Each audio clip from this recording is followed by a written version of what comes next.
mean, if we want to be honest about it, like I'm so committed to that. I want to make sure I get to go in and go do my job. I won't get paid, I'm coming from. right? Yeah, Yes. Yes. Right. Yes. yeah. And so there's always that aspect of people worry about whether they get paid or not, and it's the back office side people of the company that um, I mean, it's strange, right? I mean, because like, so I know, I mean, you were saying that you guys were going to have internal ops meetings this week, and what kinds of things are you pausing right now because it's an operational thing that is related to project services that you're not sure that the government, you don't know when it's going to be open. So specifically, there's not anything that I'm pausing. I think that I don't know if he said it on this call or previously, but like my dad said, there are things that took priority over the ops call. And traditionally, we just discuss recruiting and quality, things like that. And it just, we could take a break, take a pause because Mike and Ben were unavailable. So, Yeah. Well, and recruiting is rough, right? So I don't know if you guys have run into this, but now, like, so have you all run into folks that actually don't realize that sometimes that they are technically a contractor on contracts? Maybe, I mean, Um, because now I know you the guys probably do, you're when you're small business and you talk, but I'm sure you've probably been in environments with people that where somebody didn't realize they were a contractor. I mean, people not realizing or understanding or forgetting that their contracts is a thing that happens for a long time.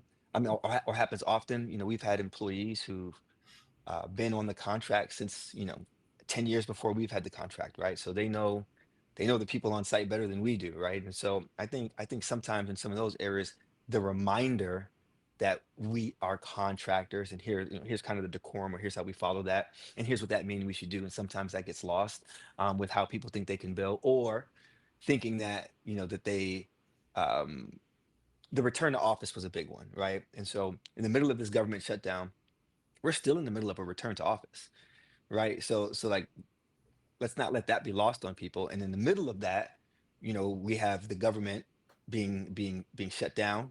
Of course, I might repeat that already, but the government being shut down. But then to say, like, at the same time, you have the administration, right, saying that we're going to use this as an opportunity to furlough people.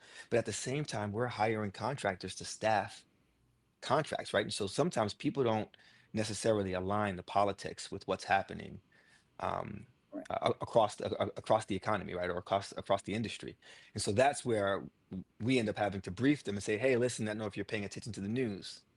This is what's happening. And so we end up being the I don't know what to call that, but like the pigeon stool, the kind of the preacher's pulpit, for lack Yeah. of a better term, to kind of tell them what's going on. Well, it is pretty rare. Every now and then you get somebody, in my experience, when you're interviewing for a position, where somebody will ask you how much time is left on this contract. Which, if you were really going to be astute about working on a government contract, the kinds of things that you would want to ask are, in addition to the job itself and all the rest of those things, is how long is this contract in place for? Are you Do you believe from a recompete standpoint, are you guys still going to be eligible? Because that's one of those things. If you've got something under a certain contract or socioeconomic, it's a woman-owned small business. Are you going to still be a hub zone business, a woman-owned small business 5 years from now when this contract, goes up for bid? And down to nuances of, so many people that I get questions about, well, they told me that they can't pay me more on this contract because of, it's like, yeah, that your labor category, you're kind of stuck. Well, do you think they can like promote me? Well, you'd have to ask them if there's other labor categories that are higher than yours on the contract. Those are the kinds of questions. I mean, one out of 100 people, maybe out of 500, ask those kinds of questions when they're interviewing for a job like this. But then they find out, the most I would do is a lot, or push, like you're saying, to the education process.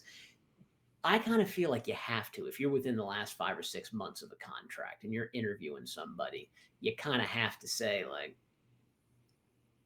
by the way, this contract, the date that it is up, there will be a recompete. Like we still feel okay about it, but just FYI, like I wouldn't feel right about hiring somebody and not telling them that there was a contract, kind of run out period. I don't know. What if, okay, so I think it depends on the candidate that you're recruiting, right? Not to get into super nuance, right? But like Yeah. if you're recruiting somebody like during this time frame where people are unemployed, Mhm. right? I have every expectation of winning my recompete, right? I wouldn't tell somebody, hey, I mean, I could lose the contract at the option year and not receive it again. So I think in terms of if someone asked me, right, hey, when is the recompete up? I would definitely tell them, within a year, 9 months or whatever, but we feel pretty confident. Here's some of the things Yeah. that we're doing. Because I think that comes next after that question, especially depending on the role. If they're going to be one of those in between guys who are supporting on site and back office, right? They're being a PM or a lead of some kind where they have responsibilities on both ends. Those people are typically more inclined to ask what's going on, right? With this, from my experience now, dealing with developers and integrators and infrastructure guys and engineers, those folks, I think they usually look at it like I know where I'm at, and as long as I'm delivering, I'm not too concerned about what company I work for. But then I think that that's where the program managers and the executives have to get involved to make people feel like they're a part of a team. And Yeah, well, and that whole like your ability is your job security. That if you're proven in this environment, who the contractor is, like if you're important here, you'll be important here regardless of who has the contract. But those kinds of questions. So like now, I mean, I'm not doing the hands-on recruiting at the moment, but I've done it during shutdowns before, where you're talking to people because I've always like if I'm hiring a program manager or something like that I'm going to be interacting a lot with. I don't just leave that to whoever's for sure, resume what I talk to them. Stuff like that now, which if somebody has not been in GovCon before and hasn't worked with government before, and now they are like, well, we're shut down. Um, it's just such an odd concept for people that, well, I may not, I could hire you, but I can't get you a badge. It's the person that has to sign that's not working. I Um, didn't, I didn't even consider. I didn't even consider that type of thing. But yeah, for sure. I mean, yeah. I mean,